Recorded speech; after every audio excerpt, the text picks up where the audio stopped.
আগ্রহটা অনেক বেশি। যেমন আমার সবচেয়ে যে ছোট ভাই, সে ভোট দিতে পারেনি, সে এবার প্রথমবারের মতন ভোটার। আমার মা রয়েছেন, তারাও ভোট দিতে পারেননি। তো আমেজটা তো বাসার থেকেই বোঝা যায় যে কি ধরনের চলে এসেছে। আরেকটি বিষয় যুক্ত করতে চাই, আপনি কি ভোট দিতে পেরেছেন? আমি 2008-এ সর্বশেষ দিতে পেরেছি, সেই কারণে আমিও অধীর আগ্রহে অপেক্ষা করছি। আমরা ঢাকার আরো কিছু তথ্য জেনে আসি, যে যেমনটা আপনি বলছিলেন যে ভোটের মাঠে একটা উত্তেজনা রয়েছে। আমি দেখতে পাচ্ছি আমার সহকর্মী রয়েছেন রেজওয়ানুজ্জামান। এবং তারা কিন্তু ঢাকার খবরাখবর সকাল থেকে রাখার চেষ্টা করেছে। আচ্ছা রেজওয়ান, আপনাকে মাঠে দেখে খুব ভালো লাগছে। আপনার এখন স্টুডিওতে থাকবার কথা ছিল, সেই জায়গায় আমি আছি এবং আপনি মাঠে আছেন।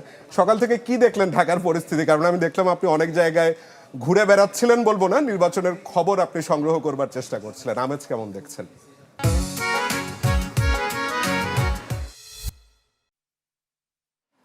ধন্যবাদ নাইম, এবং আমার সঙ্গে আরিফ আছেন। আমরা সকাল থেকেই কিন্তু ঘুরে বেড়াচ্ছিও বলতে পারেন, যেটা একটা বেড়ানোর মুডও বলা যায়। ঢাকা শহরের যে অবস্থা আসলে এই সময়টায়, এই ভোটের এই সময়টায়, সেটা আসলে খুবই আনন্দদায়ক। আসলে যানজট নেই, এক জায়গা থেকে এক জায়গায় ঘুরে বেড়ানো যাচ্ছে এবং মানুষের কথা শোনা যাচ্ছে। আমরা সব শ্রেণীর মানুষের কাছে একটু যাওয়ার চেষ্টা করছি।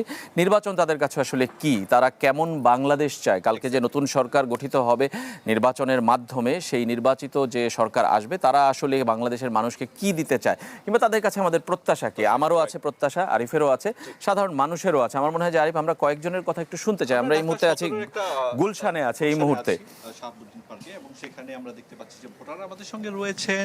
তাদের কাছ থেকে আমরা জানতে চাইবো যে নতুন সরকারের কাছে প্রত্যাশা কিংবা কেমন বাংলাদেশ চাই। 13তম সংসদ নির্বাচন এবং 13 সেকেন্ডের মধ্যে একটা টার্গেট রয়েছে।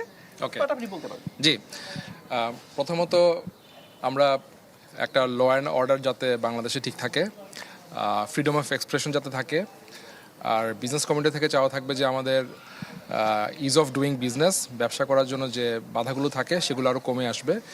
সো ওভারঅল একটা মোর প্রসপারাস এবং আমাদের একটা মোর ওয়েল আই উড সে আমাদের অনেক একটা সুন্দর, একটা গুছানো বাংলাদেশ আমরা চাই। আমাদের সঙ্গে ছোট্ট একটা শিশু, তার কাছেও জানতে চাই যে we want new Bangladesh. New Bangladesh, new Bangladesh নতুন বাংলাদেশের কাছে আসলে কি, আপনিও কিভাবে দেখতে চান? মানে আসলে একটাই শুধু চাওয়া, নতুন সরকারের কাছে ইনশাল্লাহ নতুন প্রজন্মদেরকে নিয়ে আমাদের নিয়ে নতুন বাংলাদেশ, এবং এটা ওদের জন্য ফার্স্ট টাইম যেভাবে নির্বাচন হচ্ছে, ওদেরকে নিয়ে আসলে বেরোলাম, দেখানোর জন্য, বোঝানোর চেষ্টা করছি যে কি হচ্ছে, কারণ ওরাও জানার বিষয়টা মানে আছে। আপনি কি চান? মানে আপনার যদি সরকারকে একটা জিনিস বলি যে আপনি কি চান? আমরা একটা আসলে শান্ত, সবকিছু স্টেবল, ব্যবসা বলেন সবকিছু দিক দিয়ে একটা সুন্দর বাংলাদেশ চাই, এবং নতুন প্রজন্মকে একটা সুন্দর বাংলাদেশ আমরা দিতে চাই। আমরা আবারও ফিরবো, আমরা আরেকজনের কাছে যাচ্ছি এবং তার কাছে জানতে চাই কি চাচ্ছেন নতুন বাংলাদেশে, নতুন সরকারের কাছে। নতুন সরকার যেই আসুক না কেন, সবার আগে চাচ্ছি হচ্ছে যে অনেস্ট অ্যান্ড ট্রান্সপারেন্ট লিডার আমাদের, যে কিনা ফিউচারে স্কিল ডেভেলপমেন্ট, এডুকেশন, অবকাঠামো উন্নয়ন, রুরালের যে আরবান এবং রুরাল যে দুইটারই সঠিক প্ল্যানিংটা যেন করতে পারে। আর তার থেকে বড় বিষয় চাচ্ছি হচ্ছে নিরাপত্তা। ডেন্টিস্টের পরামর্শ নাও নতুন Colgate active salt. Health sector থেকে শুরু করে সোশ্যাল সিকিউরিটি, এগুলো চাচ্ছি আমরা। ইন ফিউচারে আমরা যে প্রতিবন্ধকতাগুলো পাস্টে আমরা ফেস করেছি, আমরা যেন ইন ফিউচারে সেগুলো যেন আর না দেখতে হয়, আমরা যেন সাফার না করি। অ্যাজ এ ডেভেলপিং কান্ট্রি আমরা কিন্তু অনেক সাফার করি, বিকজ আমাদের দেখা যায় পপুলেশন অনেক বেশি, অনেক সময় দেখা যায় অনেক প্ল্যানিং করলে আমরা সেটা সঠিকভাবে বাস্তবায়ন করতে পারি না। কিন্তু আমি চাই এবার যেই সরকার আসুক না কেন, তারা যেন যেগুলো আমরা করতে পারি নাই, যেগুলো আমাদের ব্যারিয়ার ছিল, সেগুলো যেন আর না থাকুক। অনেক চাওয়া, এবং এটাই উৎসবের কথা, সবার কথাই যদি আমরা বলি যে একই চাওয়া। একটু এক সংক্ষেপে আমার একটু জানতে চাওয়া যে কালকে আপনারা তো আসলে নির্বাচনে ভোট দিতে যাবেন এবং ভোট দেবেন। কালকের দিনের স্পেশাল কোনো প্ল্যান আছে কিনা সারা দিনের জন্য? প্ল্যান হচ্ছে ফ্যামিলিকে নিয়ে, অবশ্যই বাচ্চারা তো যেতে পারবে না, ঘরের মুরব্বী যারা আছেন ফ্যামিলি সবাইকে নিয়ে ইনশাল্লাহ ভোটে যাব, ঘুরবো, দেখব। কারণ আবার যেটা বলছি, এটা অনেক বছর পরেই এই উৎসব মুখর আবার ফিরে পাচ্ছে সবাই। তো আশা করি দিনটা ভালো যাবে সবার। সবাই বলছে একটা ঈদ ঈদ ভাই, রান্না বাড়ারও কিন্তু একটা আয়োজন। প্ল্যান হয়ে গিয়েছে আমাদের, কে কি রান্না করবে, ওয়ান ডিশ পার্টি হবে।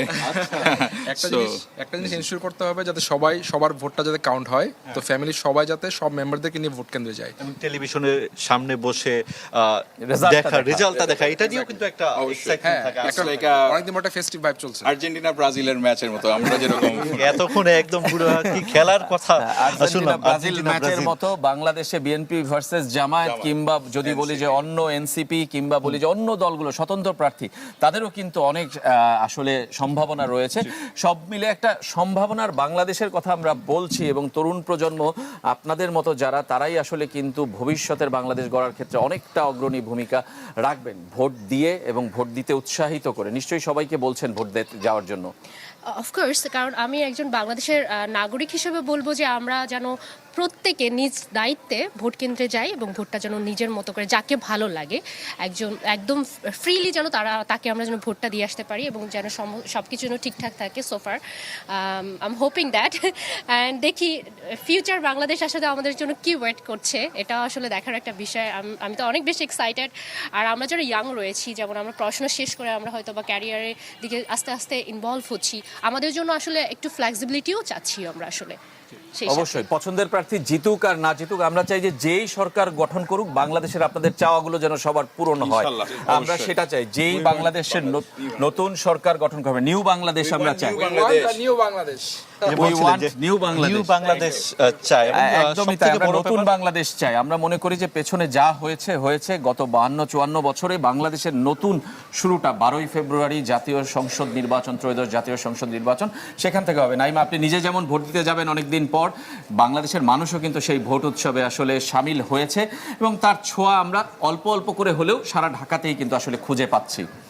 রাজীব, আমার মনে হয় এখানেই সরকারের সফলতা, কারণ তারা বারবার বলছিলেন যে আমরা একটা উৎসব মুখর ভোট আয়োজন করতে চাই।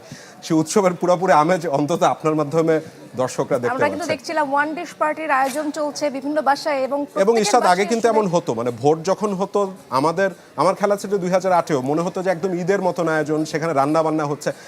আমরা আশা করব যে এবারও মানুষের মধ্যে সেই আয়োজনটা থাকবে। রাজীব, আপনাকে ধন্যবাদ, আরিফ আপনাকেও ধন্যবাদ। আমাদের